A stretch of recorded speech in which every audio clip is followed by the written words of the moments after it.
ما يدن كفراسنا عندي جيك وزير عافماد كوفتو جاميو أنا جيسي داودي لين كتلقى الكورونا أرندا سمع النغان نقل لك كوشاي دولة ده هي كونفور قلبت جودهان نسمع النغان وأنا هذا روحانتي هو ليمبانا أي مرور ليمبانا أيو أنكستو أن إلهي كمين قلني بهالكاس أن ديجا مدن قبل كبكول ولا أن سيستمي مسنهاينا برنامج اللي كقرضا يناتي إلا تنهاينا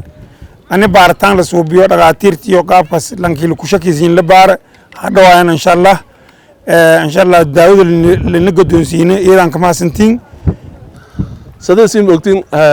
ودنكم بالكو صعدة جيروي بالكو صعدة جيران أو ما يلرا دوينا دان قايليدي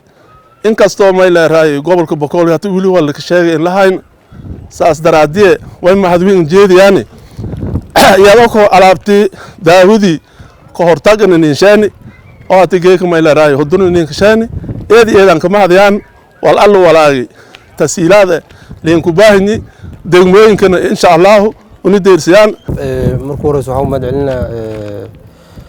maamulka gobolka Bakool iyo maamulka degmada soo dhaweynta oo aad u qurux badneed noo sameeyeen maanta wafdigan oo aniga aan la socday waxay noo keeneen wafdigan oo maanta noo keenay daawadaas oo ah supply loogu talagalay COVID-19 markuu hore waxaa madcelinaa xafiiska ra'iisul wasaaraha iyo ra'iisul wasaaraha oo mareen maanta degmadii afaraad oo wax la geeyay supply oo COVID-19 degmooyin kale noo dhiman sida degmada Ceelbird iyo Waajid iyo Qoryooley iyo Walaweyn degmooyinka culeysada ka dareemayno ilaa hadda ma laga helin gobolka Bakool qof COVID-19 qabo maadaama oo hadda oo aramowga gobolka noo sheegay dad oo xanuunsan inay jiraan ay jiraan marka sambalkiin waa la keen maanta waa la baara wixii natiijo ay soo baxday insha Allah gadaal ka soo sheegayna hore waxaan rabaa inaan u mahad celiyo maamulka gobolka Bakool iyo maamulka degmada Xudur sida wanaagsan loo soo dhaweeyay sidii mas'uuliyiintii horeba sheegtay waxaan maanta halkan keenay agab kale oo ah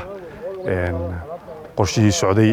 dowlad goboleedyada iyo degmooyinka dalka meel kasta lagu gaarsiinayay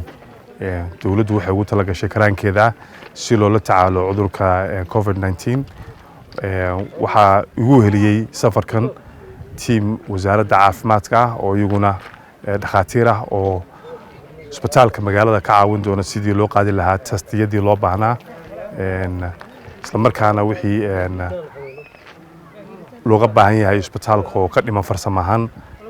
warbixin ka diyaarin doona si markaa wixii hadda ka dambeeya degmada loogala shaqeeyo in isbitaalku tayadiisu kor u soo kacdo dabcan howlwadanada caafimaadka joogana khibradooda la tayeeyo inta ka horeysa alaabtan waa alaab loogu talagalay in ay dhakhaatiirtu isticmaalaan howlaha la tacaalista maadaama ay safkooda ku jiraan una badan alaabtii PPE-da amba protective gearska wixii la dhihi jiray iyo sanitationskii loogu talagalay bakteeriyada lagu la dagaalamo marka mar kale wasaaradda caafimaadka ee South West iyo maamulka gobolka degmada waa mahad celinaya